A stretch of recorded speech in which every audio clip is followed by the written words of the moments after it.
ho sentito un gran tonfo e poi ho visto che c'era sta moto sotto la corriera e basta. Questa è la testimonianza della signora che abita a pochi metri da dove il 72enne Giampaolo Benvenu oggi ha perso la vita. Tutto accaduto poco dopo le 9 lungo la strada che collega Cison con Tarso. Benvenu, in sella alla sua Harley Davidson, si stava recando verso il capoluogo della Valmareno quando all'altezza di questo svincolo si è scontrato con una corriera della MOM che stava scendendo dalla strada per Tove nel passo di San Boldo.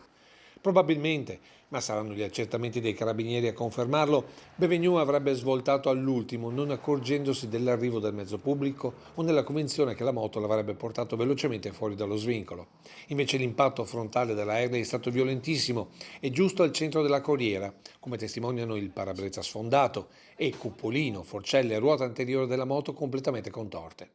Moto che è stata spinta per oltre 20 metri prima che il bus concludesse la propria corsa. Nulla da fare per Giampaolo Benvenu, deceduto sul colpo. Sul posto sono accorsi immediatamente i vigili del fuoco, i carabinieri e l'ambulanza da Vittorio Veneto, che ha portato al pronto soccorso l'autista MOM scioccato dall'accaduto.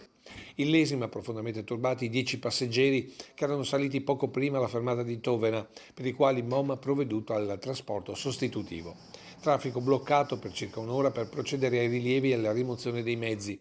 Giampaolo Benvenu aveva una vera e propria passione per le Harley Davidson, come testimonia la sua abitazione di Borgoreca Tovena, dove risiedeva da qualche anno dopo la pensione dal mondo alberghiero e dopo aver lasciato Padova, dove era nato e dove viveva con moglie e 2 figli. Tra queste case non passava inosservato, in sella alla sua moto, quasi sempre indossando il classico giubbotto con le frange. Tutti lo ricordano gentile ma soprattutto estremamente prudente sia nella velocità che nelle manovre.